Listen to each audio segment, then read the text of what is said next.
So a long, long time ago, there was this little slut named Abigail. And she had a little crush, shall we say, on this man named Guadalupe, but we called him John Proctor. And he had gaucho pants, and he worked in a cornfield, I think. And so one day, Abigail approached John at dusk and said, "John, let's fuck."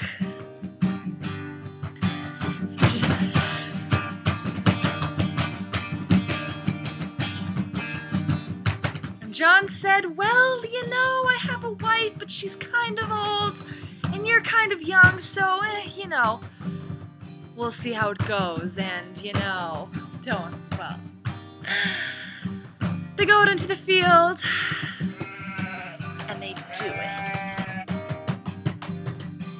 So the next day, John comes home, and Elizabeth goes, his wife, "Where were you, John? I haven't seen you all night." And John says innocently, "Well, I was out picking my favorite flowers. Lilacs. Or was it orchids? Okay, I don't know. But anyways, she said, 'Where were you? What were you doing?' And he replied, 'Well, my dear, I was planting my seeds.'"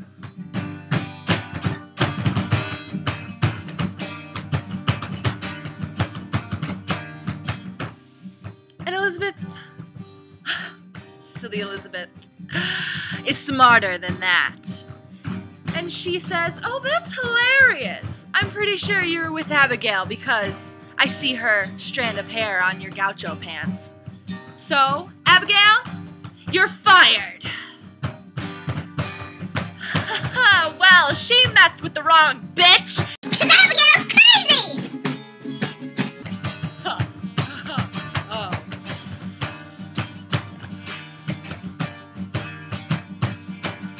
So Abigail decides to get revenge, sweet revenge, on Elizabeth and John for not keeping her and loving her. So Abigail rounds up her little posse and says, "Girls, bitches, let's go to the woods. Bring that black nigger to 2x2. Heard she knows some cool fucking spells." So they go at night and make a fire deep in the heart of the woods. And well, a few words are said and a few clothes are just stripped off, and they dance and scream, "John Proctor, take me now!" And all the girls scream who they would love to be loved by, boys in the village, but they're a little too loud. For a certain man, prominent in the city, decides to take a stroll near the woods where they are, laughing and dancing in the nude of magic. So he sees them and says, "What the fuck is going on?"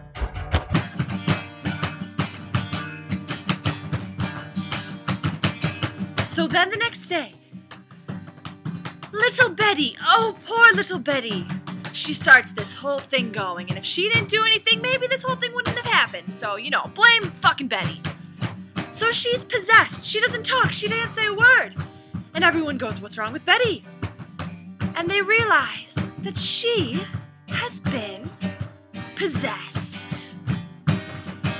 By who we don't know. By what we don't know. But all the priests, they try to awake her. And Abigail says, "Wake up, Betty." But this just proves that there's witchcraft afoot. So, then, intermission, because I don't remember what happens next. We have to pause, because I don't know what happens. That'll be like end of part 1. That was end of part 1. Let's watch it. I think.